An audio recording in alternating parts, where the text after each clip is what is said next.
It's Thursday, 6 p.m. Pacific Standard Time. You know what that means? The Cosmic Lines are now opened. Welcome to Cosmic Channels. I'm your host, Braden. The call-in lines are now open, 1-833-703-0424. We are taking all your calls. I want, you got a ghost story, paranormal event. You've seen a creature. I want to hear about it. You've seen lights in the sky. You want to talk about a conspiracy theory. You found the right place. Call 1-833-703-0424. Let's get the first call on the line. Where are they? Let's go. Everyone knows. I don't know how many times I have to tell you this. The first call is the absolute most important, because half the time I'm only about 43% sure that the lines are working at any given time. So the first call is always important to make sure they are in fact working. Again, just want to thank all the supporters that have been supporting the show. Easiest way to support the show, there's a little PayPal ticker if you're watching on YouTube, Twitch, or anything. Hit the paypal.me/CosmicChannels, or donate in YouTube Super Chat. Goes right to the show. It's everything that we raise for the show, we're putting right back into it. But I need a caller. Come on, guys. 1-833-703-0424. I want someone to share their story. Instagram chat. I see some people asking, what are the numbers? 1-833-703-0424. Who's going to be first? I'm not even sure these are working, so I need someone to call and tell me a story. Give about a minute. I got a fan submission that we can go through, so we can check that out in a bit. But news on the show, we've successfully raised enough money for Vista Social, so now we've got posts scheduled into February, which is nice for the show. It helps grow the show. The next thing we're saving up for, I want to bring back What's in the Box. I did make a little bit of a mistake last week in the shareholders meeting. I discussed buying a box, but I didn't realize Vista Social was in United States currency. So we'll get back to that. We got a call on the line. That takes priority. Let's bring them on. Cosmic Channels, what's your name? Where are you calling from? It's Invalid ID calling, just to kick things off, because Woo! it was just you talking to yourself. No, good. Yeah, I start to feel like a crazy person. Thanks for calling in. You sound much better this time. I think I got everything, all the settings dialed in. I did treat myself. I gotta say, I treated myself to a new mixer, so I think it's doing wonders, as the show can probably hear. What do you got for us tonight, Invalid ID? I have, I guess, an entity. Oh. I don't really know what to call it. I have a theory, but I'll leave that for the end. All right, let's hear it. Okay, so this is something that I would see all the time when I lived at the last place that they were at. So I just moved about 8 months ago. So it was about 7 years, of constantly seeing this thing all the time. And thought it was something maybe with my eyes or something like that. But after moving, I've never seen it again. So I'm not too concerned that it's around me anymore, and that's fine. Yeah, okay. But the place that I moved from, the living room of the house was on ground level. And it was one of those rooms where you had windows on one wall, and then they continued down the connecting wall on the other side. So they kind of cornered around. And then the back of the house was second story back with like no deck or anything, no access. It was quite a drop down to a concrete pad. And I'm just saying that because there's only two areas that I ever saw this, and it was always outside of the windows. But the front windows and the back windows, there was, the only way I can describe it would be like the Predator kind of shimmer. Like movement. Like something was wearing active camouflage? Yeah, but not even that. Just that's the only way you could see it. Okay. And then if you like speed up a video to maybe like 1 times or 2 times the speed of normal, so it's a little bit sped up but not super fast, and it would only ever move back and forth around those front windows, and then on the back of the house you could see it right out the bedroom window, like it was like ground level for the bedroom window. So, and this just happened all the time. I was the only person that could ever see it. And again, I just thought, okay, I'm just going crazy or something with my eyes and the glass or whatever, but it's never been again. So, but it was 7 years of that, and that was creepy. And how old were you approximately, like, at the heyday of it? How old? Yeah. Oh, full adult. A full adult. Oh, wow. So this isn't even something you were. Yeah. This is something you were kidding. And other people, no one. I'm an oldie. No one else had an experience. No. There's 5 other people living in that house, and nothing other than just kind of like that, almost apparition, like almost see through. That just see it like no. But again, it's like not ghosts. Like there was like just. It was something, like it was like an entity. You couldn't quite see shape or anything like that. And was it inside the house too, or just outside? Just outside those windows. Just kind of like, it would almost be like pacing, like it was purposely moving. Like looking in. Oh, that's creepy. Mm-hmm. Now, what do you think it is? I'm curious. Okay, well, so full disclosure, on that street, there had been a recentish murder within the past 20 years. We didn't know that when we moved there. So maybe maybe a wandering spirit looking for help. Yeah, but I'm actually thinking that this was like a thinning area where maybe it was more of an interdimensional layering or stone tape interdimensional, where the layout of the land was a little bit different, but so it would be just solid ground, all one level that thing was walking on, and just kind of seeing through to either something stone taped or interdimensional that way. It's very interesting. It does remind me of a story in one of David Politis's Missing 411. I think it's like The Hunter and the Hunted or something like that. The lady with the tree. Yes, right? Is that the photographer or the guy that worked with photophysics of some type? Yeah. Yeah. And is that, when I'm thinking now that you're familiar with this story, is that kind of like when you've read that account, do you think the same thing?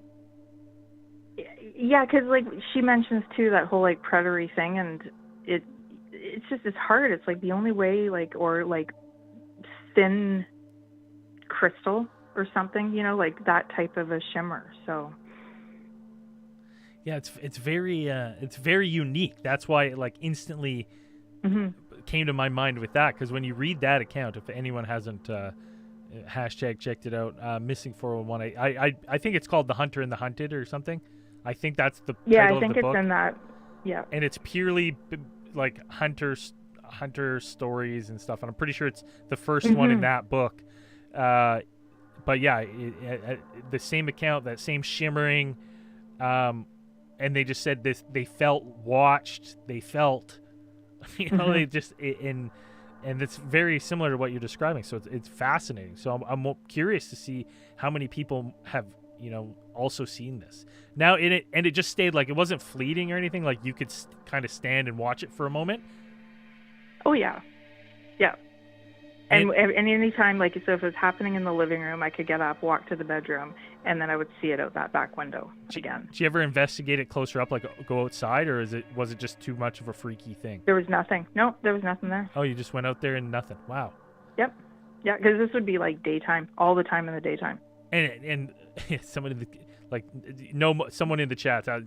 I always try to ask questions in the chat. Someone's saying like no mosaic window or anything, just normal window. No, okay. No normal pane. Yeah, yeah, just normal pane. Because even I was thinking, sometimes those front door ones have those like weird crystal-y ones. Yeah, no. That it was just normal pane. Just a normal pane window. That's fascinating. Yeah. Now, was this in Victoria? Yes. See, that's interesting because Fort Victoria's I think it's like underrated for how haunted that city is. So underrated. And then when you get to the outskirts, all the development and stuff, what people experience in their homes now. Because I don't know if you're there's a Vancouver Island like folklore and ghost stories Facebook group. Yeah, and there's tons. Yeah. There's always tons popping off in Victoria. I'm always like, oh, it's a little hotbed. And then you mix it with all the the Masonic stuff going on there, and it's rumored to be one of like the second largest collection of satanic worshippers in the world. Weird stuff going on in Victoria, BC. Yeah. So absolutely, yeah. Very fascinating. So, Thank yeah, you for calling in and sharing that story. of course. Um, Okay, get more calls going. yeah, take care of yourself. Okay, bye, guys. Bye. Absolutely fascinating. I'm curious as the show grows. I hope to get more and more hunters on too, because like people in the woods and hiking and stuff see terrifying things all the time. But just like that, the lines are open. Lines are open. 1-833-703-0424. You got a story? You seen a ghost when you were a kid? You know, I even accept one absolute dream call a night. So you have a weird dream that's been sitting with you. I accept one of those a night. I'll hang up on all the others after, but you got one, the first one. The Cosmic Channels. It's people are asking, what's the new number? No new number. Same number. 1-833-703-0424. And just like that, we got a call on the line. Let's go to the caller. Cosmic Channels. What's your name? Where are you calling from? Hey, my name is Dylan, and I'm calling from North Carolina. Hey, Dylan. You've called before, right? You sound familiar. Yeah, I called a couple of weeks ago Beauty. about the Skinwalker. Yes. How's it going? I'm doing good. Is this really Dylan? That's what I have to ask. I just want to make sure you haven't been taken over. Oh yeah, no, this is Dylan. I listened to the episode that I called in on, and I realized that I didn't answer one of your questions. You asked how tall it was. Yeah. And it was like pretty much double the size of my car from the distance that I saw it. So it's probably like 8 or 9 feet tall. 8 or 9 feet tall. That's wild. I've had a lot of messages about that call. People just being like, "What was it? I need to know." It's insane. Yeah, and it's so weird that it still haunts you. So just a little recap for people who didn't listen. Dylan was driving his car. He was on the coffee, black coffee. No drugs or alcohol in the system. Comes around a corner, thinks he sees something, maybe a bike, and it's a giant 8-foot creature of some sort standing there that leaps into the woods. Did I sum it up pretty good? Yeah, that was exactly. And it's fascinating. And again, how long ago did that happen to you? Oh, it was September 25th, so it's like 3 or 4 months ago. That's so weird. That's so wild, man, that it's just that recent. I'm so curious. North Carolina. I almost have to dig in now to see like what, I should have looked up. Maybe I can do it on the fly. North Carolina cryptids.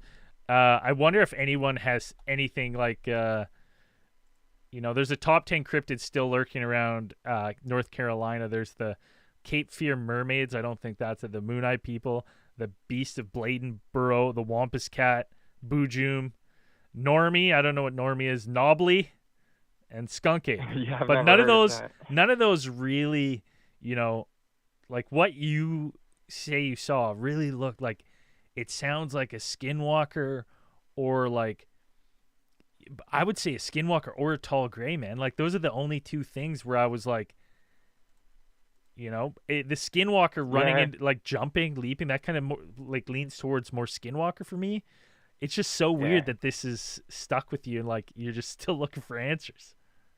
Yeah, it's so like I can still like see what I saw. Like I can't usually picture things, but I can like still vividly see it because it was just like I don't know what it was, and I was just so confused in the moment. I drove for like 10 minutes with I was like with my mouth open, just like what did I just see? Yeah, that's absolutely wild. Well, thanks for calling back and giving us the update. Can I give you some homework just out of curiosity? For sure. Can you, the next time, and no rush on this, just email me at CosmicChannelsPodcast@gmail.com.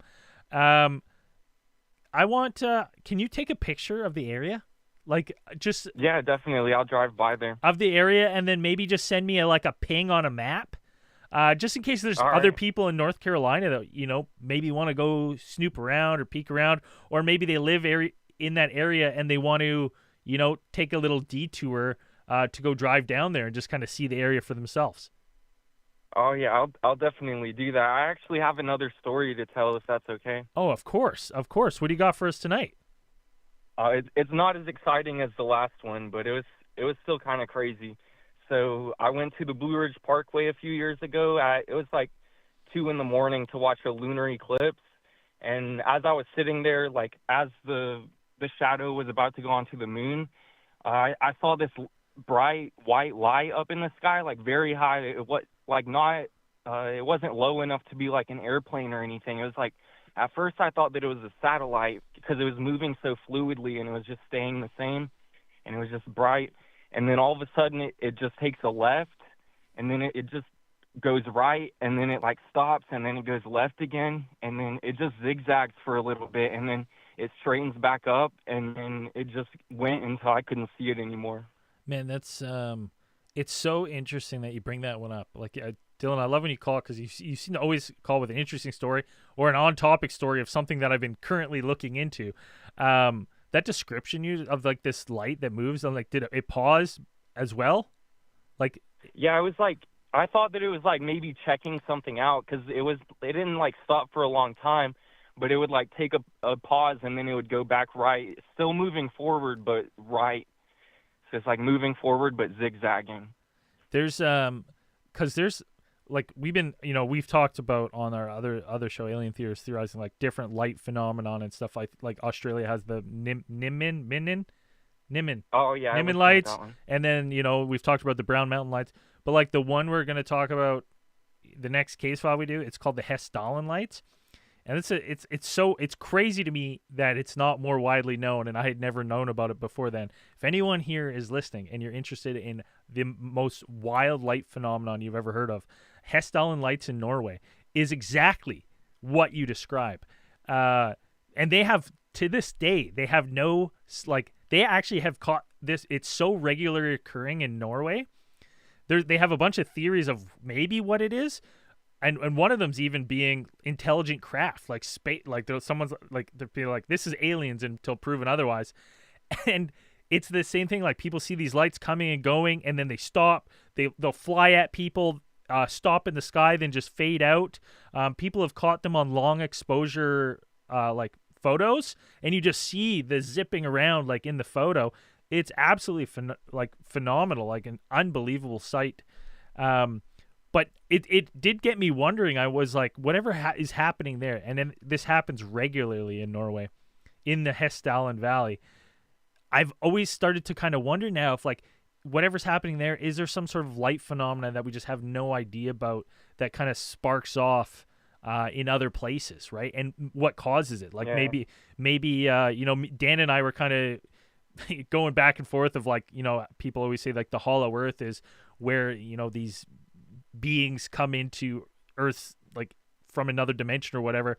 But we were like, maybe it's not a physical thing, and when they come across like this, the lights is the only thing that we get, much like when auroras kick off, right? It's like our magnetic field bouncing off, dangerous X-rays and radiation from the sun. Maybe this is like a leftover from something coming across to our side.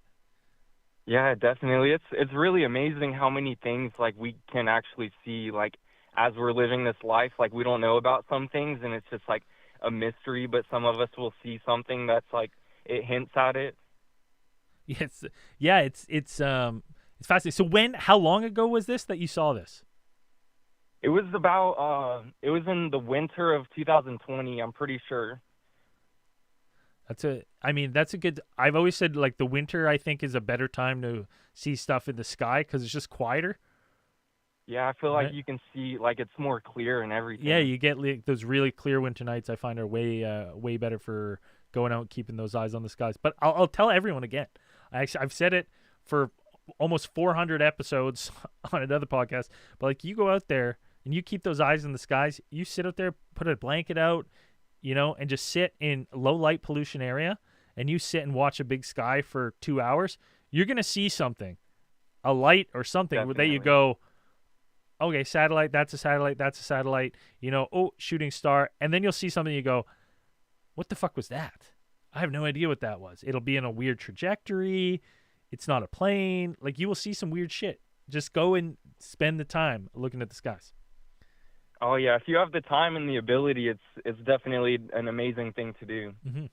Dylan, thank you for calling in about with your potential UFO, potential light phenomenon.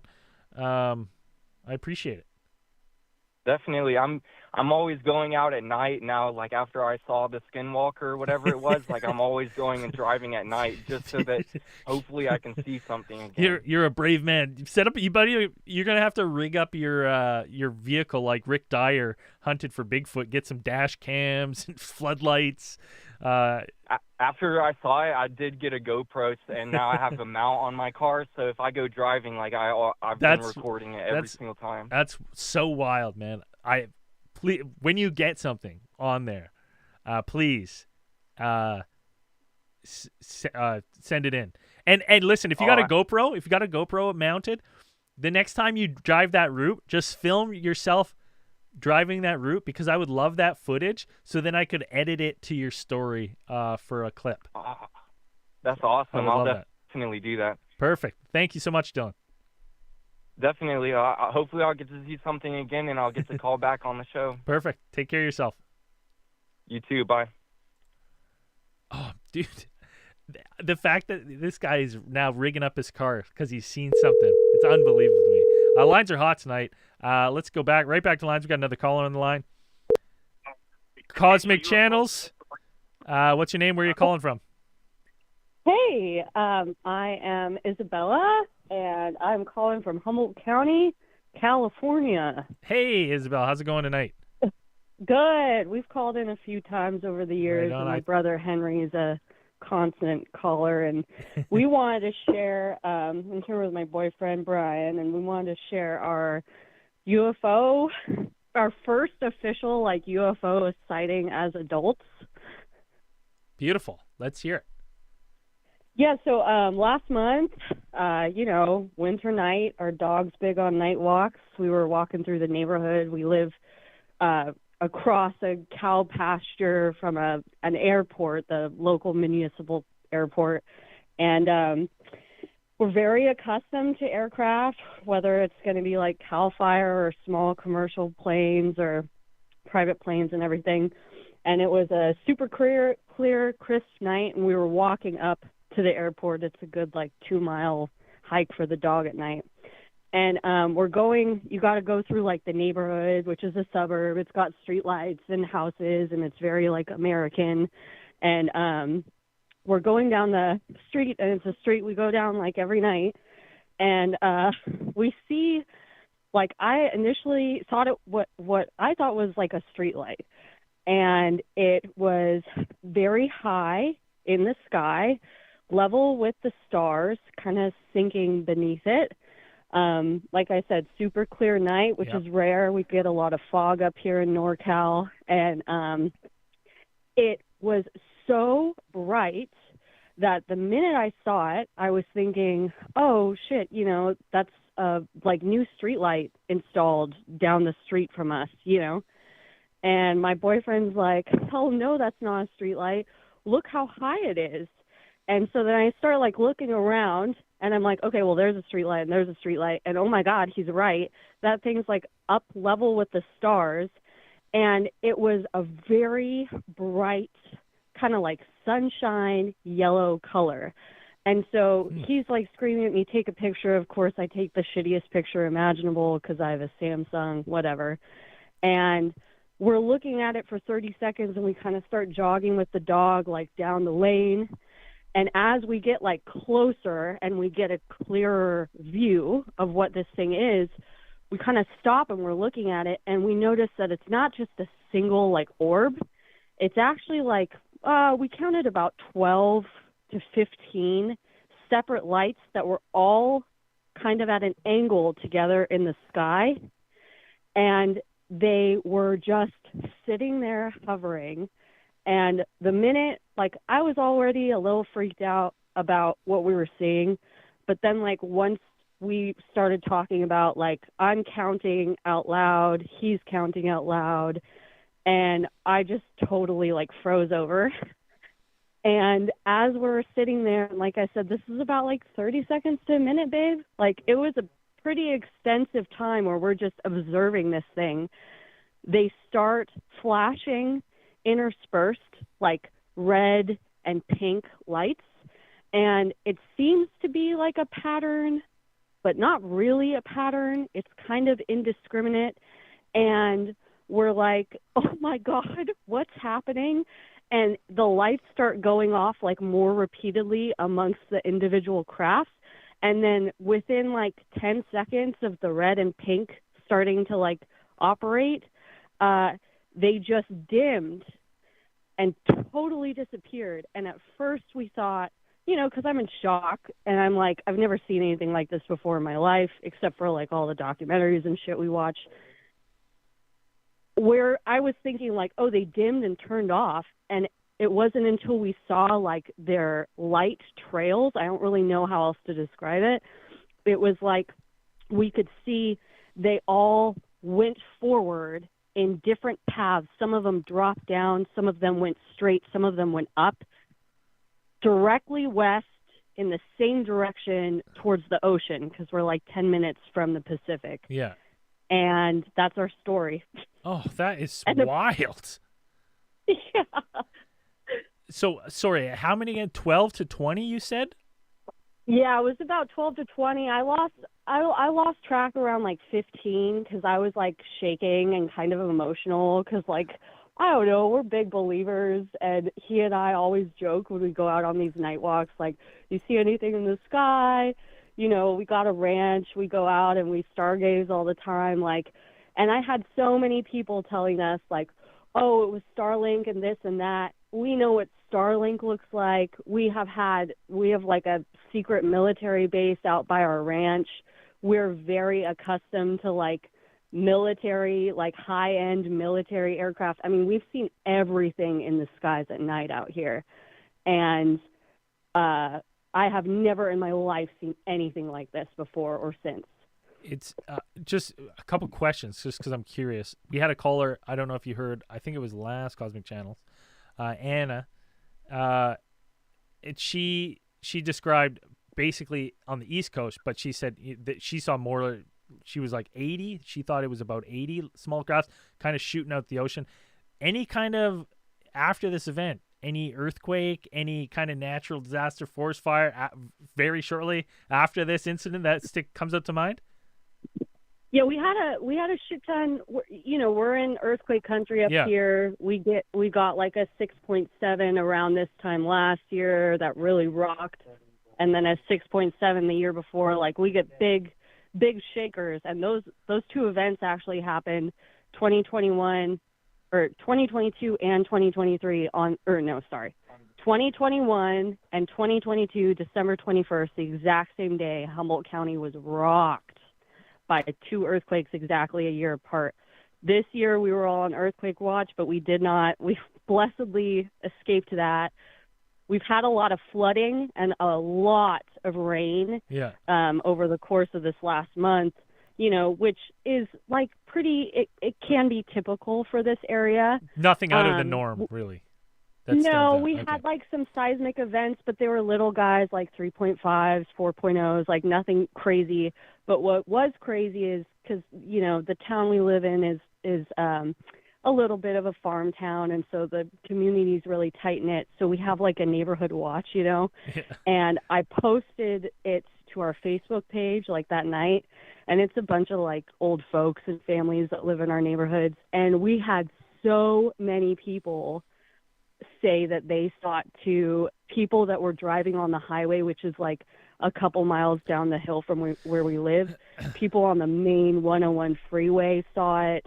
People in the neighborhood where we were at had their kids running into their house screaming about it, and they came outside and looked at it. So we had like, I don't know, close to 30 or 50 different people.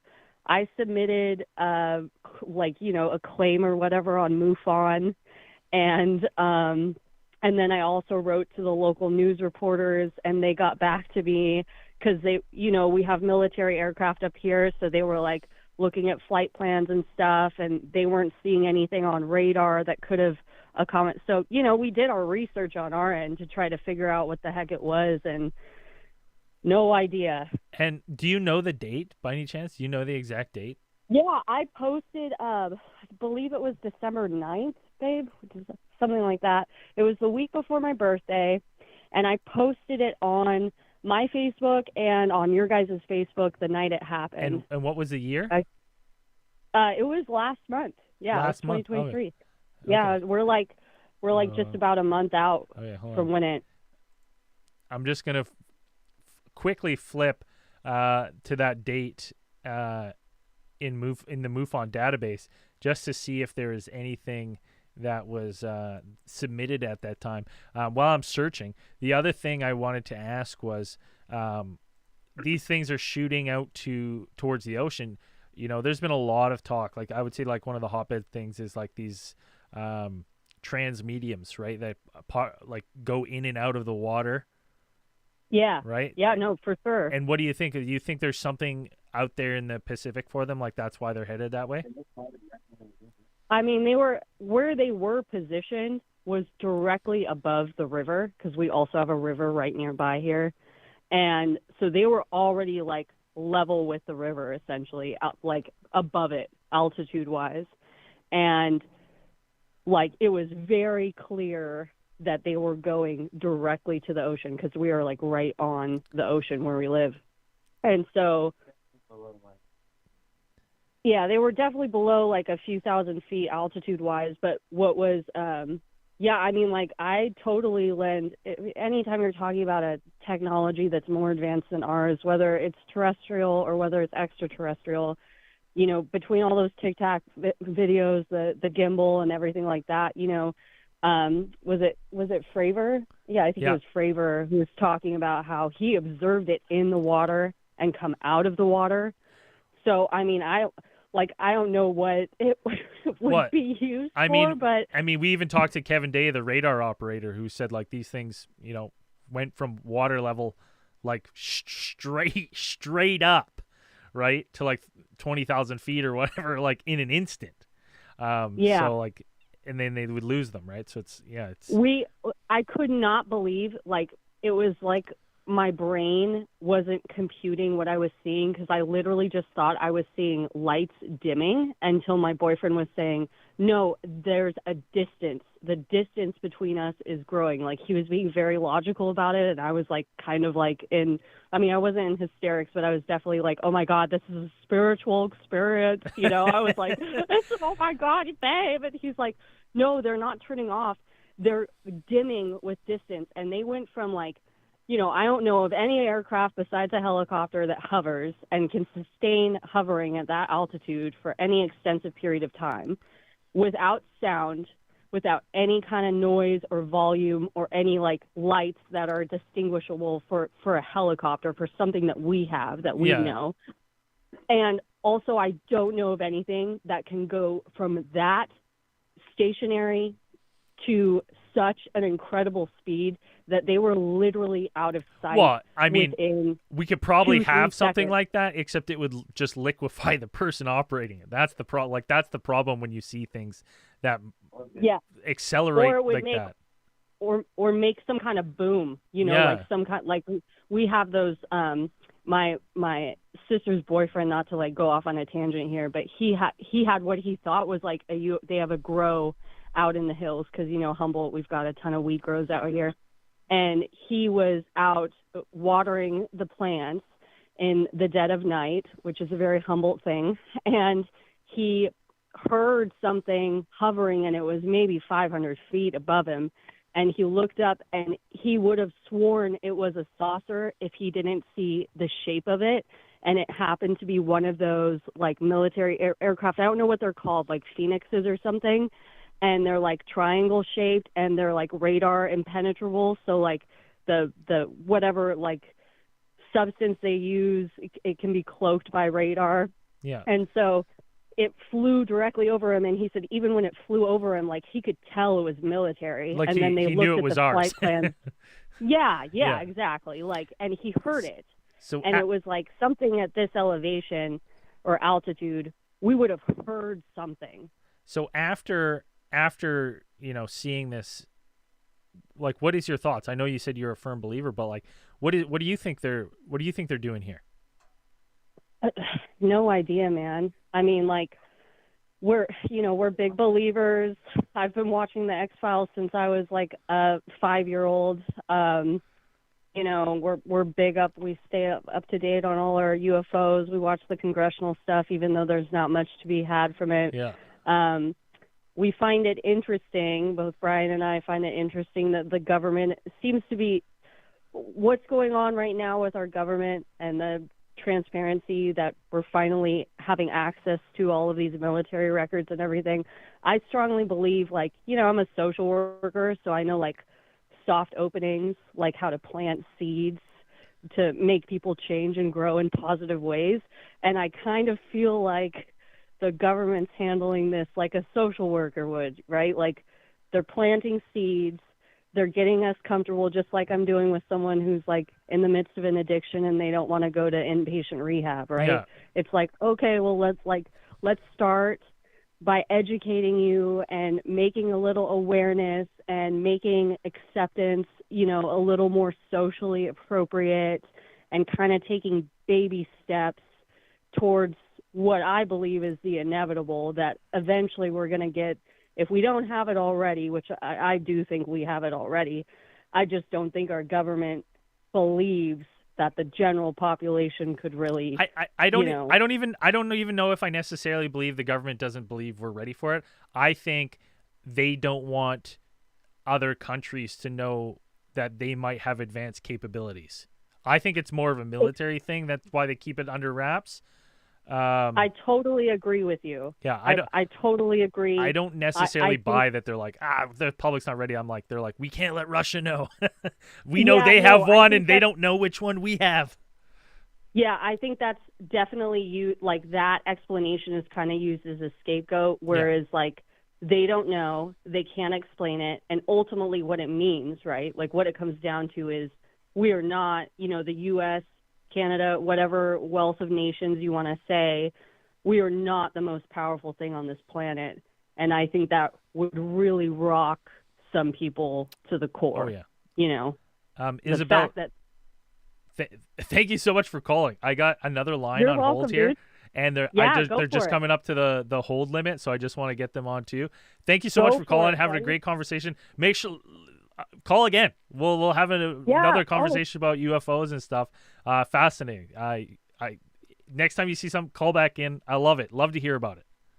Will do, brother. Take it easy, you guys. So much for calling in. Take care of yourself. Bye. It's awesome. I love when people call in with genuine UFO sightings and then have a passion for it. Let's get right to another. The call lines are hot. Cosmic Channels, what's your name? Where are you calling from? Hey, this is Zach in North Bay. What's going on? Where's North Bay for me? I have no idea where that is. North Bay, Ontario, way up north in Canada. I should have known. I heard a little Canadian twang on there. What's going on, buddy? What are you calling? What do you got for us tonight?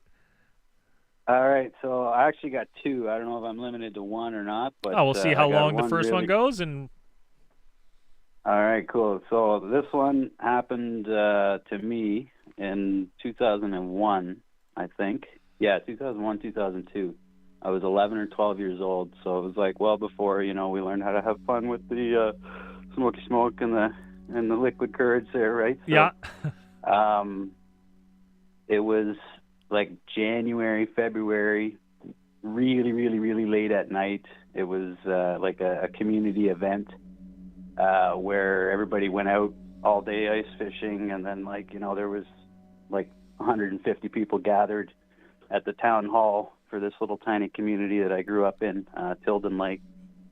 And, you know, it was kind of getting late and I was getting a little tired and whatever, but I went outside to get some fresh air, and it was just me all alone out in the parking lot, and I looked up in the sky, and it was just like this absence, like this void, you know, like just like undescribable. Like there was no shape to it. There was no, it was just like a absence of everything. It was the most bizarre thing I've ever seen in my life. Like a Vanta Black looking just like object up there blocking the stars? No, it was like the opposite, like blacker than Vanta Black, like the opposite of it.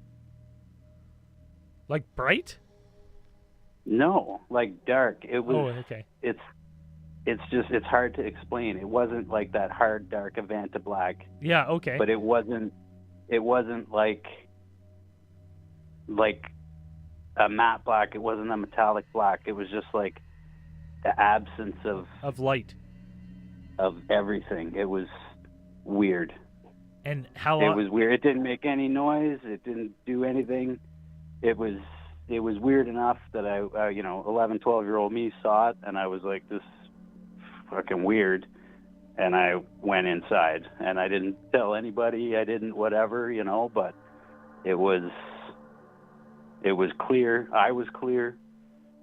It was like the coldest night of the year, brightest stars you could ever see, the big moon, half, three-quarter moon over in the corner, and just like a void. Did you get like that like, oh no feeling, or like, maybe I shouldn't stay out here, like any danger? Sometimes you just get that natural like, maybe this might be dangerous. I don't know. I wouldn't say like danger, but it was like, kind of like, like catching your Christmas gifts early, like something you shouldn't have seen. Oh, okay, yeah, you're just like, this confusion. That's so weird, man. I've never heard of something like that, but I can just picture like going out and you're just like, something's there, but you can't. There's no like actual. It's not like you can see it. I get what you're saying now, but you're like, you can just see the void. Yeah, it's just like nothing. Now, thinking back on this, do you like, what do you think it is? Do you think it's a UFO? Do you think maybe you caught a glimpse of like some sort of portal phenomenon? What are your thoughts? Yeah, I don't know really, but I think maybe some kind of like craft, or maybe some kind of shielding tech, or maybe like the opposite end of like a black hole or something. Yeah, just like a window for however amount of time, just the perfect alignment at the perfect time. It is such a unique story. Just the void, like it just gives me kind of the heebie-jeebies of like imagining going outside my trailer right now and see, like it's snowing here, then looking up and be like, hey, there's no snow just right above me. What the fuck? And just seeing like a black, something's like obviously up there. It's terrifying. So it is a little spooky. Especially 12-year-old you. Like, I don't know why you wouldn't go like, hightail it. You're just kind of like confused about it. I guess you don't know that much at 12. You said no sound though, completely silent, right? Yeah, it was just like, just normal outdoor ambient noise. And this nothing coming from this object, just no light. It's so weird. Yeah. Strange. Interesting. Yes, people in the chat saying maybe it's a prolapsed black hole. We're getting the tail end of it. Who knows? That's wild story. That was a quick one. What's your other one? Oh, someone in the chat says any smells, any unique smells? Like anything other that when you were out there that kind of like sticks with you? like brimstone and ether and that kind of stuff. No, it was pretty normal other than just the giant void. Yeah. Yeah. Interesting. All right. Okay, well, what else you got for us? Well, this one can be quick, too. This is just a weird one. I don't claim to be religious or anything like that, but the strangest thing happened to me, actually in the same town, about 4 or 5 years afterwards. We had a house fire, completely destroyed everything, which is whatever. But the only thing in the house that was untouched was the family Bible, and it was, one of those big, like 12 by like huge ones, like the big thick ones, King white, James, leather bound, and it was inside of a cabinet that was like 80% burnt to the ground, and it was next to, you remember those peanut butter jars shaped like bears? Yeah. With the coin slot. Yeah, oh yeah. It was next to one of those in the bottom of this cabinet, and the cabinet burned basically to the ground.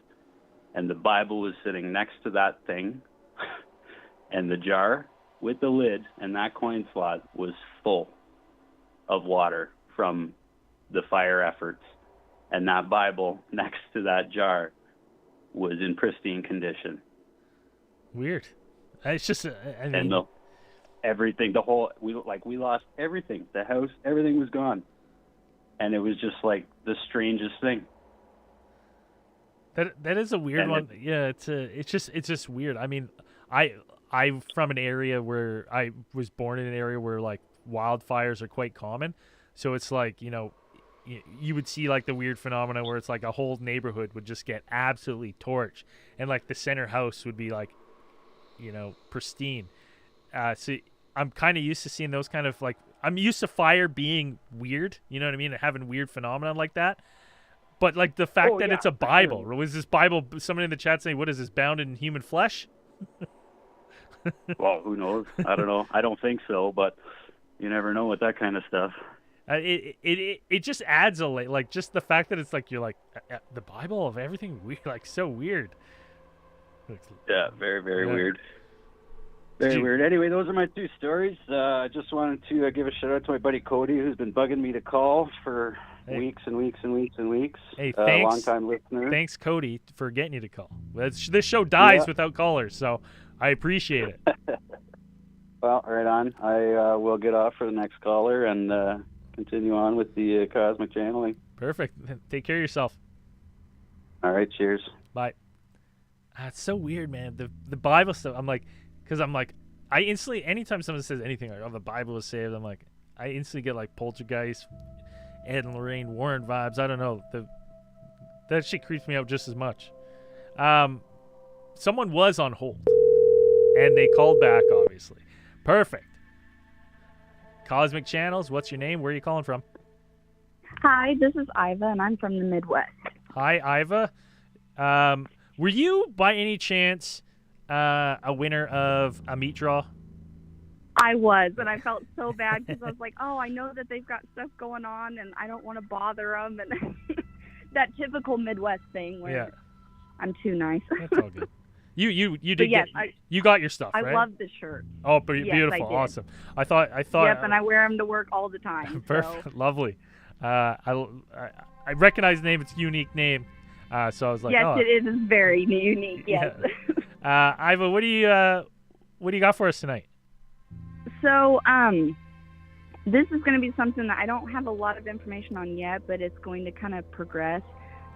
So my husband and I actually just bought our first house, and so we're going to be moving here. And when the house kind of came up, we didn't really know much about it. We knew that my husband's coworker / really good friend knew the couple that lived in there, and so we were kind of looking into it. And right before we were gonna go meet the seller and look at the house, we pull up and my husband goes, don't say anything, but the previous owner committed suicide on the property. And I was like, oh. I'm like, thanks for letting me know that. And he's like, well, he said, I didn't want to, freak you out because he knows that, I fully believe in the paranormal, and he's very skeptical. And I've had things happen to me as a kid and in high school even that I was like, yeah, there's unexplainable stuff that happens, and I'm not going to jump to conclusions, but there is weird stuff. And so he's like, oh, I know you're superstitious. I was like, well, I wouldn't call it that, but yeah, you're like, I'm a little titious. We go. Yeah, just a little bit. And so, and he's like, and the widow is showing the house. I was like, oh, okay. I'll definitely make sure not to say anything again. Yeah. And so, did she just burst out crying in one of the rooms? What? Did she burst out crying in one of the rooms when she's showing you around? Well, this sounds like a terrible experience.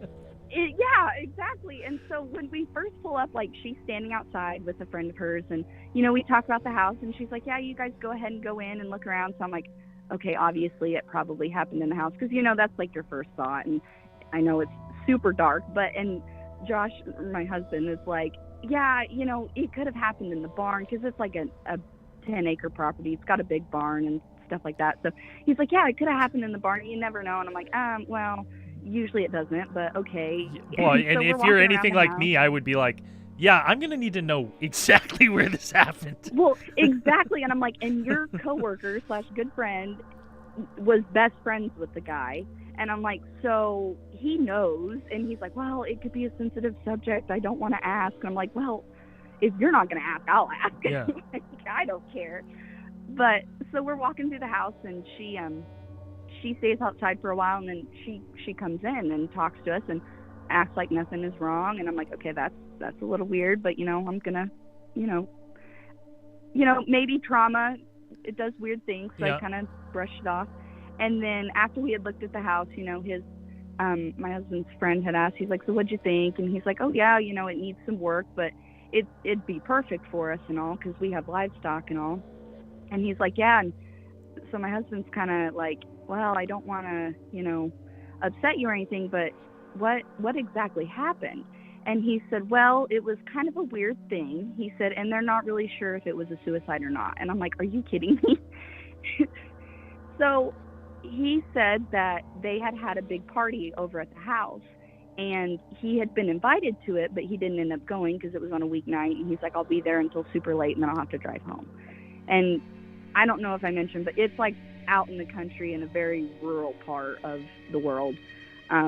The nearest town, other than the one that it's right next to, is got something, is like 30 minutes to an hour away. So he didn't end up going. And then I guess 10 minutes after everybody left, the wife had called one of the people that had been at the party and said that he had shot himself in front of her. And there was this big investigation, and her story was that she wrestled the gun out of his hands, but it went off in the master bedroom. But some wonder if she shot him because she had the gunpowder residue on his hands. So obviously I'm like, okay, that makes it even worse that we're getting this place and also have to do major renovations. And then, so I was like, okay, I'll kind of forget about it. And then I found out also that it happened literally just a year ago. So it's a very fresh thing that happened. And then we were going through the house later and, looking at things closer when she wasn't there, a couple months later. And I was taking videos and pictures for like long distance friends and stuff. And I am panning through the bedroom, and there, for a lack of better word, is bleed through the wallpaper. Sorry, you just cut out for a second. There was what coming through the wallpaper? For a lack of better term, there was like bleed through. Bleed through the wallpaper. Oh no, I definitely I was hoping I heard you wrong. Yeah, and I did not. I immediately froze, and my husband looks at me. He's like, "What's wrong?" And I said, "I found it." And he goes, "What?" And I just kind of nodded my head towards it. He's like, "Oh, okay." I said, "Yeah, we're gonna have to paint that." And so my husband was talking to his friend a little bit more because he's like, "Is your wife, back on the term of superstitious?" And my husband's like, "Yeah." And he's like, "Well," he's like, "I wouldn't be too worried because he was a really great guy. This, 6'5", big burly dude." Oh, that's just the kind of ghost you want. Yeah, exactly. And then he said, and he's like, he had like the girliest giggle. And I told my husband, I was like, that's even worse because I don't want to hear any giggling at night at all. And then he said, the worst thing that'll happen is that your whiskey will start going missing because he was a big whiskey guy. Yeah. So I said, well, we'll definitely have to pour one out for him when we move. But here recently we went back over to the house because we went the day we closed. We went over and, obviously kind of celebrated. And we heard like creaking and stuff, but we're just like, nope, we're going to chalk that up to the wind. It's nothing. It's nothing. And so, and then my husband's friend that was telling us all about it, he's like, oh yeah, I don't believe in that stuff. Nothing's going to happen to you guys. It'll be fine. And then we had a propane tank out there that they have to fill up. And my husband had asked him if he could like stop by and make sure that the heat was on. Well, he didn't get there until dark. And he had called my husband. He's like, I hope you didn't want me to go in there. He said, because I don't want to see him. He's like, I didn't go in because I didn't want to walk in and see my buddy's ghost. And I'm like, okay, you're sitting here telling me, oh, don't be superstitious, nothing's going to happen, and then you're too afraid to go into the house and look for us to make sure the heat's working. So we're actually going there this weekend to do a bunch of big renovations, like completely ripping out the master bathroom. So I have a feeling if anything's going to happen, it's going to start happening after we start doing all of these home improvements. Well, there's two things. One, I'm fascinated because this is like, you know, everything you hear about somewhere that could be potentially haunted, like this has it. And it's got all the check marks. Yeah, and you've already started to hear the creaks. So on one hand, I want to be really selfish. I want to be like, document everything, call us back all the time, and let us know how things are going. Get yourself an EMF, right? and all this stuff. The other part of me wants to say, like, you know, what I've seen though is like when researching a lot of these cases is like, you must want to pay it no mind, because the more you pay attention to it, this stuff happening, it always seems like it kind of gets worse when you give conscious thought to it. So it's like you're kind of it's a tough one. You're in a tough spot because you're moving into a potentially, you know, and yeah, it's lovely if he was a happy person, but if, like, you know, obviously he wasn't that happy if he committed suicide, and or if he was murdered, you know, maybe he's a little upset about that, right? Exactly. So it's like either one of those, I'm kind of like, and I don't want to make light of the dead, but it's like, you know, it's definitely, you're definitely looking at, I hope you got a good deal on the house. I mean, that's. Yeah, I mean, kind of. There were some things that we found out later that was like, oh, that wasn't great. And so, but yeah, I mean, for the amount of property and the house itself, it was a pretty good deal. But yeah, and then we were just joking, and like you said, you know, we don't want to pay it too much mind, but also at the same time, it's just always going to be there. You know, you thinking, oh gosh, what was that? You know, we know that he died here. I'll tell you, buying an EMF reader is the worst thing that I've ever done, because now whenever I hear a noise, I like grab it right away, and I'm like waving it on the walls and stuff. It's terrifying. So.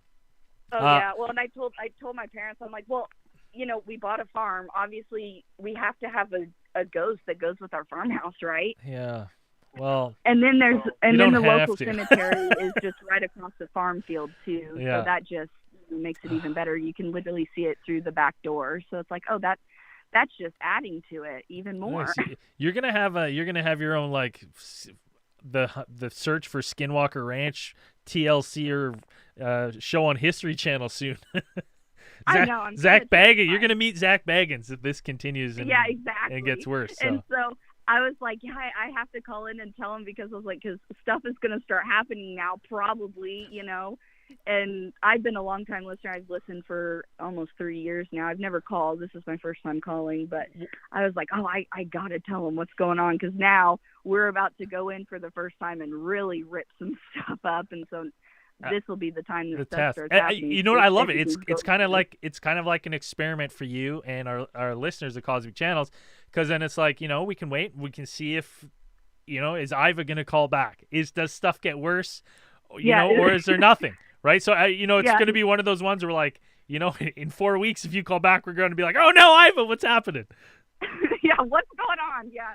Yeah, exactly. I'm just like, oh, this will be experience. And we have cats and dogs. I'm like, if they start growling or, like, staring at spots in the house, I'm just going to be like, yeah, we need to get a priest. We need to get sage. I don't care. We're doing it all, whatever it takes. If stuff does, you know, if the worst happens and stuff does start happening, dates, times, little description, right? So then I'll let you guys know first, for sure. Perfect. Iva, thank you so much for calling in. Yeah, thank you. I can't wait to take this journey together. Yes, exactly. From safe on Island Studios, where I don't have to deal with it. But yeah, there you go. All right, take care of yourself. Yeah, you too. Bye. We got time for one more caller. If someone was on hold there and wants to call back, that's terrifying, because you're like, it's one of those things when you're looking at a house, especially for me and people that are superstitious or have had experiences. The second you start hearing stuff like that, you're like, God damn it! That'd be the first thing in the back of my mind is, oh my God, what am I gonna have to deal with here? I'm going to be possessed. I'm going to get sucked into the TV. Obviously, this is what's going to happen. We're going to have Ed and Lorraine Warren's kids come and exorcise the demons out of this house. But we got the last caller on the line. Let's bring him on. Cosmic Channels, what's your name? Where are you calling from? Hey, what's up, guys? Long-time prolapser, first-time caller. I think I started on episode 4, Sweet Baby Alien Jesus. Oh, yeah, that's a good episode. After 5, I was hooked. So I had a quick theory, and this is an old one, on the Yuba County 5 episode. Yeah. So basically, when I was listening to it, and hold on just one second before you get in it, just for anyone who hasn't heard, I'm just going to plug it. We do a Yuba County 5 episode, fascinating missing person case. 5 people with disabilities driving home from a basketball game do not end up home. They end up way up in the mountains. They find their car, and they're lost in a snowstorm. You know, in the summer months, hikers go up to a remote cabin. They find the bodies of some of the people. One person's not accounted for. They have no idea why they would have driven up there, hiked way up into the woods to this cabin in the middle of a blizzard, not dressed for it, and then basically just waited there till die. Mysterious. Yeah, really rough case. Yeah, they know, like, no, it's really, you know, it's a sad one all around. But let's hear your theory. I want to hear it. Okay. Once again, forgot to tell you where I'm from. I'm from Kentucky. Yeah. My name is Seth. I used to work in the prison system, so I have some stories, friends of a friends, and kind of leads me to my theory here. Yeah. I'm also an experienced hiker. I'm in the woods. I do caving all the time, things like that.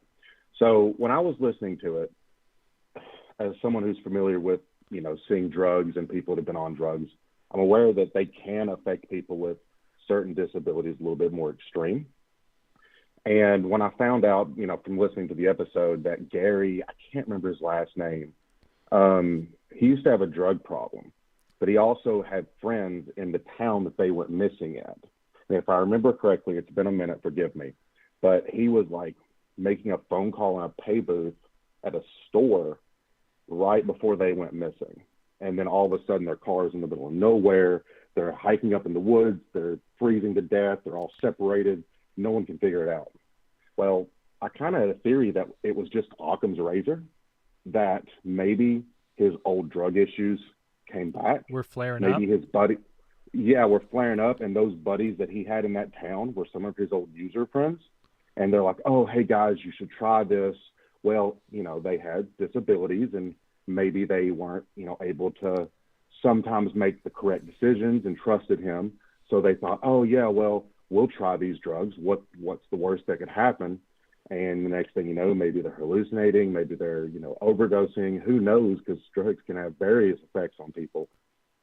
And they part, and they're like, oh, let's go hiking. And one thing led to another. And I think possibly they just had a really, really bad drug episode. And I noticed that wasn't really a theory that I'd read anywhere. But, you know, seeing people from my old profession, which I no longer do, thankfully, I've seen some pretty rough cases of people, you know, hallucinating and things like that.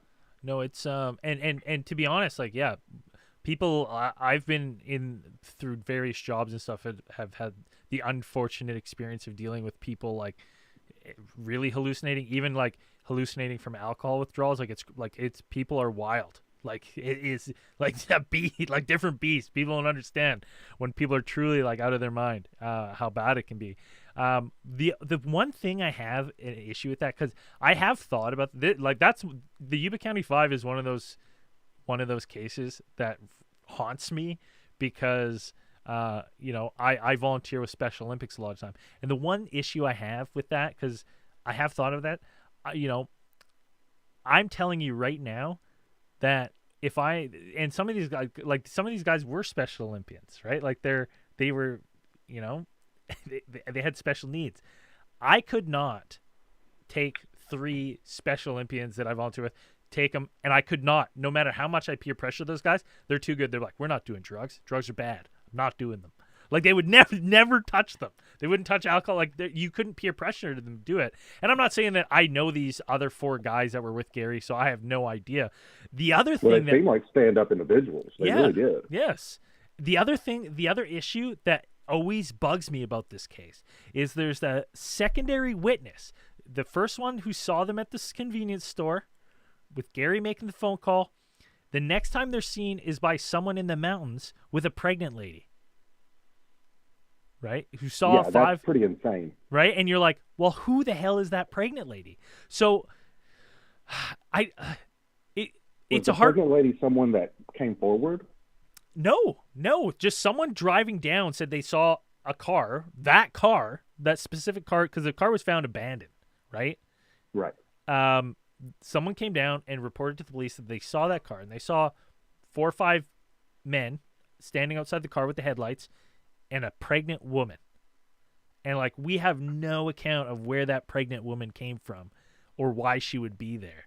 The other guy riddled me this, Batman. Sorry to interrupt. No. But what if the guy who came forward to report, he saw this vehicle, was actually the buddy who sold him the drugs? If we was to take a step in that direction, and then he like, oh well, if I call it in, they're not going to suspect me. Yeah, I mean potentially, and that's not uncommon. That's not uncommon for guilty people to be the first one to call. I mean, I've heard dozens of cases of the guilty person is the first one to ID the body. Oh, I know that person. You know what I mean? They just can't trying to get out of it. Yeah, they're just they can't help themselves. It's an interesting theory because Gary, I do like that because Gary's never been found. Gary's remains have never been found. Right, and he's never been accounted for. So it's right. Yeah, that's so strange. Like, well, even if it was a drug incident, maybe did he like go in hiding? Was it his fault? Like, who knows? Maybe he saw it coming. It's like, I got to get out of here. I mean, you don't know because you just don't know what those conversations were that they were having on the way there. Like, why were they even up there in the first place? You know, up in the woods out of nowhere. You just don't know. Hold on, Jed. Woman, what's it called?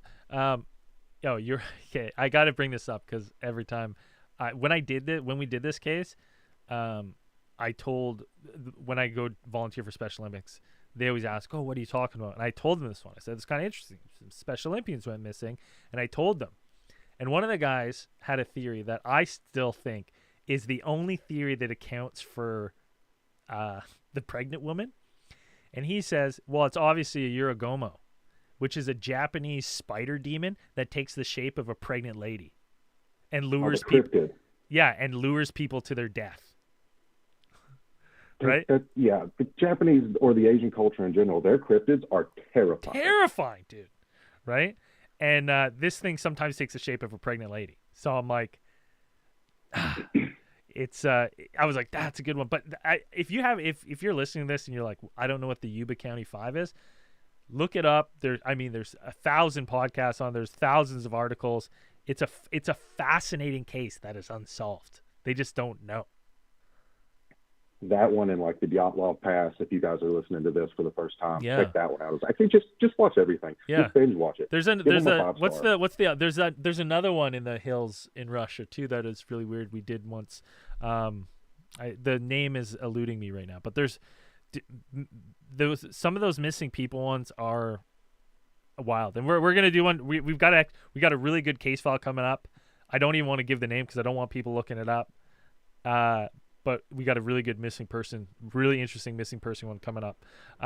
Hey, thanks so much for calling in and sharing it. I love when people do that because you don't have to call in if you don't have a story. If you were like, I heard I got a fucking theory, call in. We can hash it out. I love doing that. So it's great. Thank you so much you're one of the first people to do that. And as an avid hiker and outdoorsman, stuff like that is like, it's particularly interesting, you know. Real quick, just big shout out to you guys. Like I said, funny story. I found you guys by typing in alien on Spotify and sweet baby alien Jesus came up. And I'm like, oh, now I've just got to click this. Right. You have to. Yeah. You're like, I got to check it out. Something else that you might find funny. There was a long time ago on Cosmic Channels, a person called in under the handle of Jericho.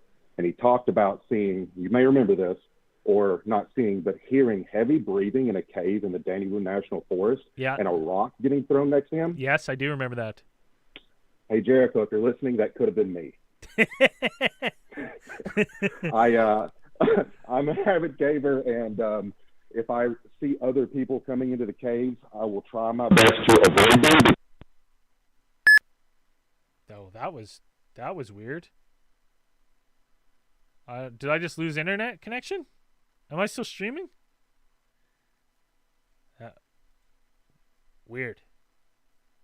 Terrifying. Okay, well, I don't know what happened there. That was weird. But just like that, the cosmic lines are now closed. I have no idea. I hope he's okay.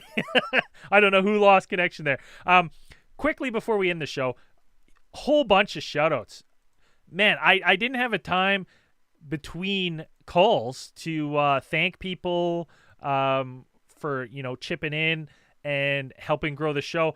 We got some Bandito Frito giant donation that actually moves her into the third spot up there for supporters of the show. Jeff Ventry, thank you for supporting the show. I saw a bunch in the chat here. I'm trying to get back to here.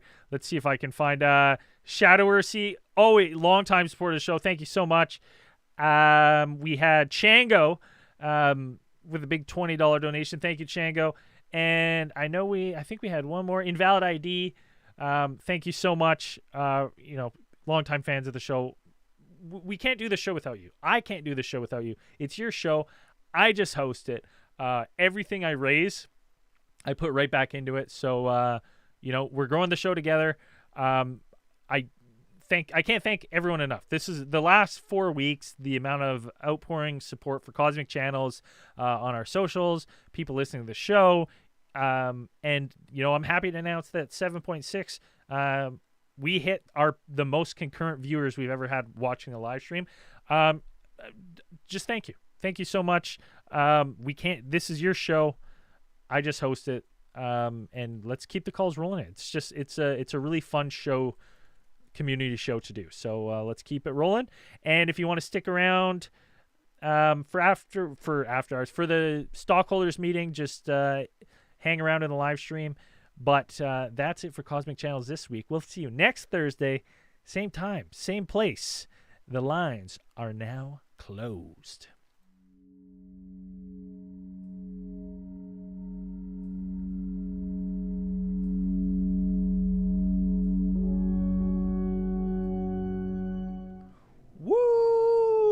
Shareholders meeting, stockholder. I don't know. I always forget what I call it. That was phenomenal show, almost flawless. Made a couple mistakes, couple mistakes I made. Two, I fucking always forget about the background music because I can't hear it. So if you're watching the live stream, sorry. When callers call in, you guys need to fucking flood me with messages being like, fucking background music. I have them hotkeyed too.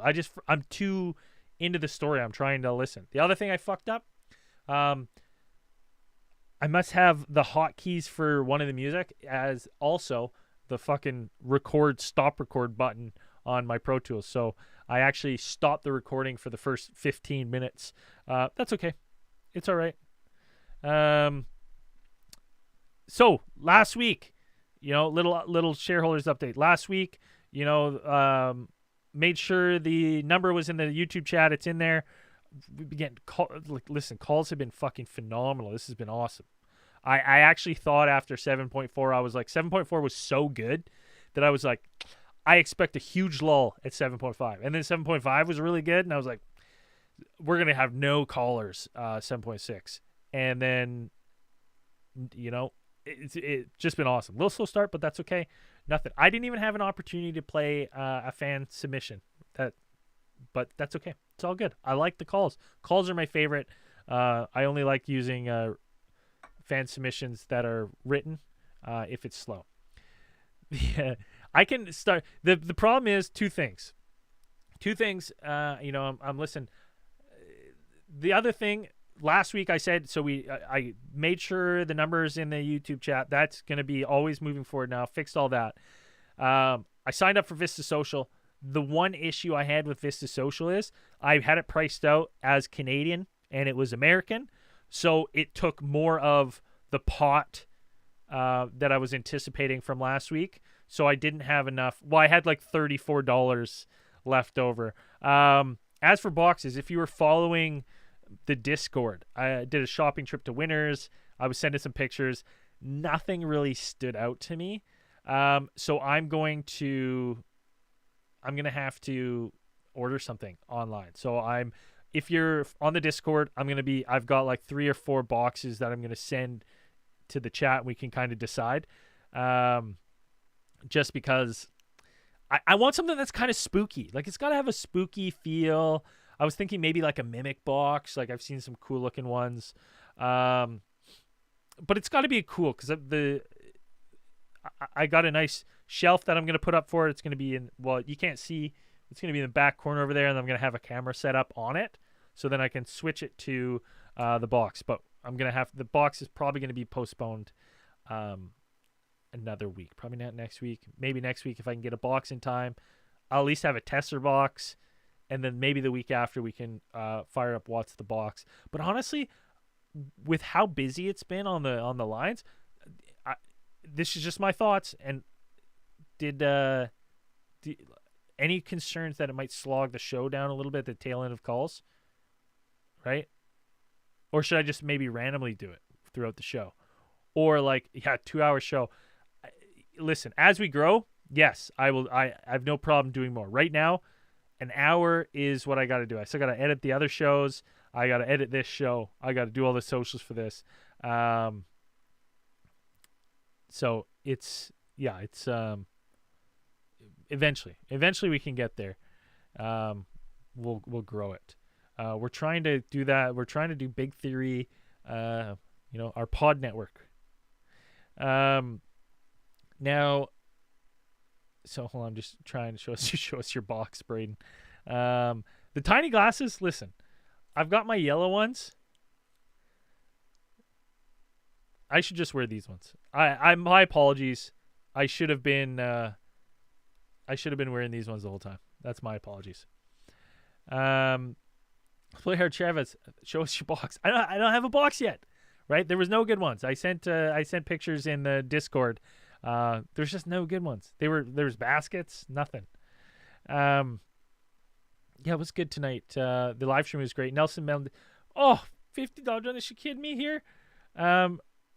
Wrote you and the Dino Theo back Thursday with. Oh yeah, okay, and do some more research. All right, I'm looking forward to that, Nelson. Thank you for the donation. We smashed the goal. Listen, we smashed the goal. Do not worry. The only thing I can't connect is PayPal to the super chat bar. So usually at the update of the next show, I have the accurate number because I can change the start number. We smashed the goal. We smashed it. We almost doubled it. We, in fact, did double it. We doubled the goal. That's awesome. So what I'm thinking is, I was kind of pumping it on Discord because, I think the live stream's going good. I think the podcast sounds good. So I think we're ready to now, what the goal is to get more eyes on the product so we can get more callers on the lines. So I'm thinking what I want to use this next money for. And, if you're, especially on your Discord, this is where being on our Discord for Alien Theorists Theorizing is going to be big. I'm going to edit some of the best stories that we've had since the revival. Maybe, put them to, background. So if for example, when Dylan was talking about his story, I would actually have footage of a road, footage of a creature, flashing, just kind of not animate, but because I have access to a ton of stock footage, I was going to make it kind of like a video. So you're kind of watching something, right? And then I was going to do some, small clips of stories that are good clips. And I was just going to basically give it to you guys to, I post all the clips on the Discord ahead of time. Maybe we can just go through and pick 4 or 5. And when I'm ready with these other clips, we'll do, we'll kind of put $20 on one, $5 on others. So maybe we can just get like a spread of like, maybe 30,000 views over the course of 2 weeks on some of this stuff. So maybe I think that would be the best option. I don't know. I was just kind of looking at like TikTok prices and Instagram prices for that kind of stuff. What are the thoughts? Any other marketing or advertising? Like if anything bigger, we're going to need more money, like for an actual like ad campaign. But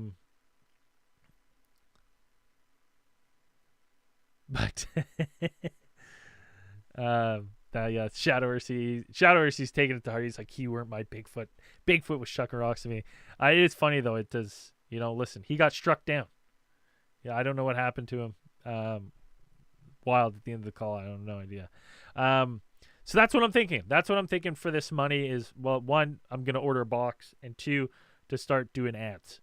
I think that's the best we can do right now. I don't know. What are the thoughts? Any other changes or tweaks I need to make other than remember to do the music every time for the live stream? It's no problem in post. I don't actually even record the music. I put the music back in post. So if you listen to the podcast version, which by the way, let's go over those numbers, because I checked earlier this morning and we were about to smash the daily download record by this morning. We're on pace. We're on pace. We're 20 downloads away from the best single day downloads. And today is already the best single day listeners of the podcast version. I don't think I need any equipment right now to run the show as I am. But if someone wants to do a quick tester with me, is anyone available? I need two things. We can do it on the fly. Because the other thing that I've been two things I've been playing with. We talked about it before, and I'm not going to tell you guys. I've reached out to a ton of other hosts of shows, friends of the show, people to read fan submission stories. So hopefully I have more unique people reading fan submissions in the future. It's probably going to take a couple weeks to get them all in and start compiling them. No, listens and downloads are separate. They're separate things. So the show's growing. Last week we saw a little bit of a dip from 7.4 to 7.5, which is fine. Like that's just, everything ebbs and flows. But this one is like a nice push back up. So it's, that's what I like to see. I just like to see those bar graph looking, going up. The other thing that I would like to do, I'm not saying I need a break doing the show. I don't. But I thought what it would be fun to do is every now and then, potentially, in the future, this is something, this is long term, is just going to shoot a name. I haven't talked to them. This is just, actually, let's just use Agent Anderson. Agent Anderson does All Things Strange, right? What if he were to guest host Cosmic Channels for a night? Lets his audience know, hey, I'm going to be guest hosting Cosmic Channels on Thursday, March 3rd or whatever. I'm working on the ability to do that. That's the next step. Not that I'm not always, like, I love hosting the show, and even when someone guest hosts, I'll have to be in the background doing all this stuff. I just thought it would be a unique way to get other people on it. Like, then I could get Andrew to guest host, Dan to guest host, Zell to guest host. Zell can run it himself, which would be fucking awesome. I'm trying to talk Zell into opening the lines. He's in maybe AM lines on the weekend or something, so people in the EU have a chance to call on. But the show's growing. That's what it means. So it's anyone. I just don't know if I'm quite prepared to set this up. No, it's gonna take too long to set up. We'll run a test next week. I'll have it all ready. And what I'm gonna need next week, I need someone on Skype to call me, and they're gonna basically be the pretend host. And then I'll need someone on the line, because then all we have to make sure is you can hear them on Skype and you'll see them here where I am. They can hear the caller, but no one can hear me. That's the goal, right? So then they're having a conversation. I'm sitting here doing the in-between stuff, but you guys can hear the remote host and the callers. I'm just not prepared right now to do it. I kind of got a little busy this week, but that's it. Any other suggestions? What are your thoughts? I'm seeing the positive in the chat, so that sounds like a great idea. Good idea. Definitely fungus ads. We can make some fungus ads. What do you guys think for ads? Like, should I record like a special, like, should I just use the clips that I've been doing? You know, that's the kind of stuff I need.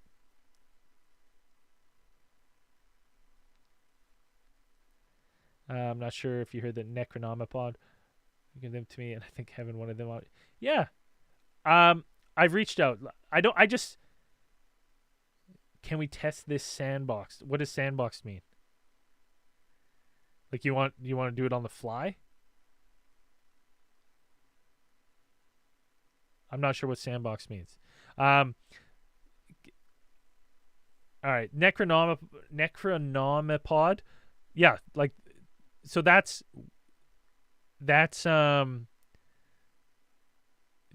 exactly what I'm trying to do, is get hosts that do other big shows to read stories. I have a whole bunch sliding.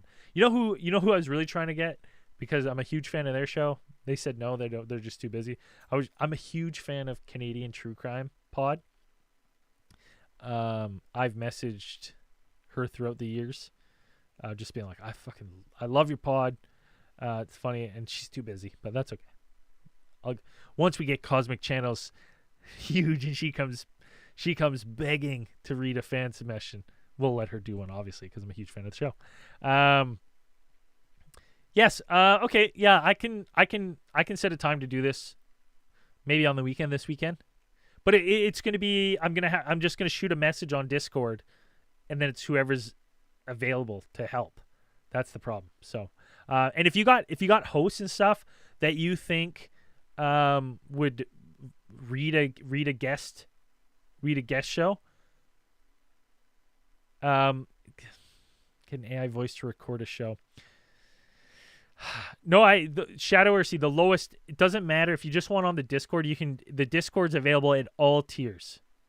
So you can one time the lowest tier and get access to Discord for life. So, that patreon.com/alientheoristpodcast. But for $5, you get everything. $5 is the best deal, because you get absolutely everything. You get this early. You get, murder podcasts. You get, alien theorists early. You get live streams early. AI story. Oh, AI to voice a story. Yes, I was looking at that. I have websites written down. Like, the thing for me is it's I have to baby step things, because you Bandito, I'm pretty sure you don't lose Discord access anymore. They changed it. I'm fairly certain they changed it, because we used to get notifications that people were being removed, and then that stopped. So I think you sound, I don't know, but I mean, you can keep helping the show. Less than a cup of coffee a day. The thing is, with doing these things, I have to baby step it, just because I'm so time constrained. And so I don't like doing a half thing and then doing the next, like having to do a next thing. It's, I've just got to, I have to baby step it in order to get things done. So I'm working on editing the stories. I have the links that people have sent me for the AI reading of the stories. It's just now I'm like, okay, that'll be the next, will be the next thing. Because maybe what I can do then is like do the same thing, use some stock footage to kind of make the story a little better. But that's it.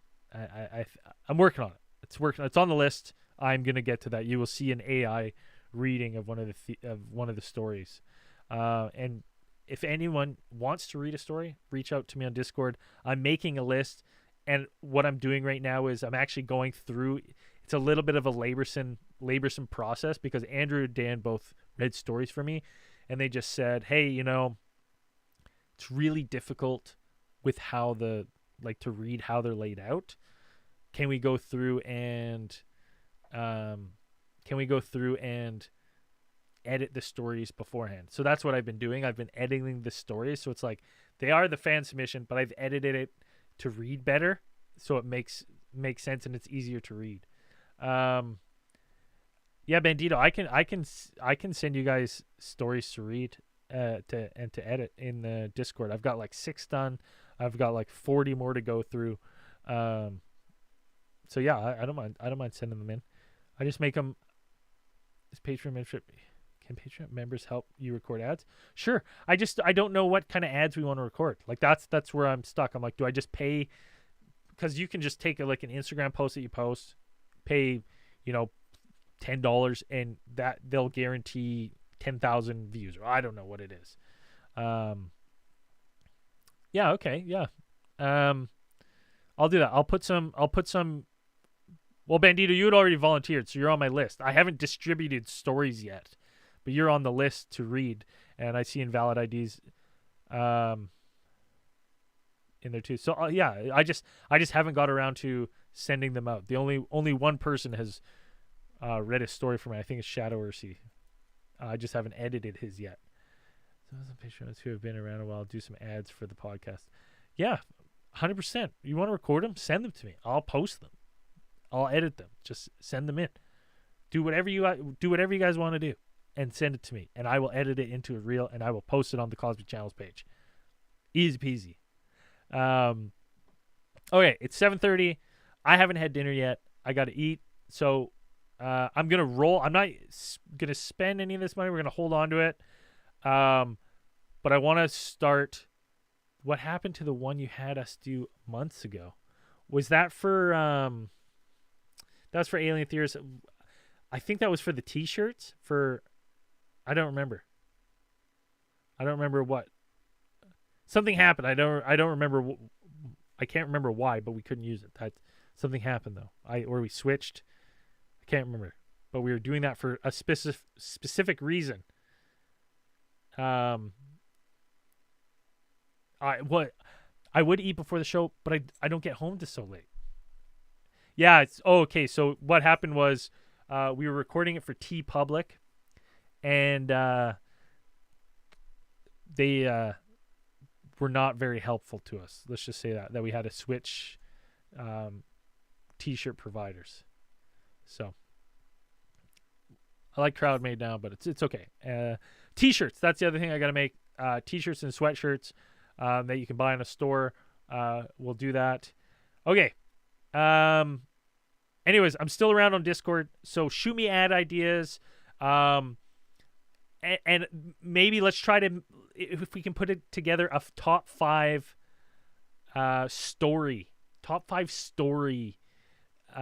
so far on Cosmic Channels that I can take and then edit it for for ads. So let's work on that in Discord, and then once we kind of have the 5 we like, we can choose posts and stuff. Thank you guys all for helping. Like, I take everything you guys say to heart, and try to implement these plans. Sorry if sometimes they're not as fast as you'd like. I'm doing the best I can with what I got here. So take care, everyone. Have a good night, and we'll see you next week on Cosmic Channels. Peace out, everybody.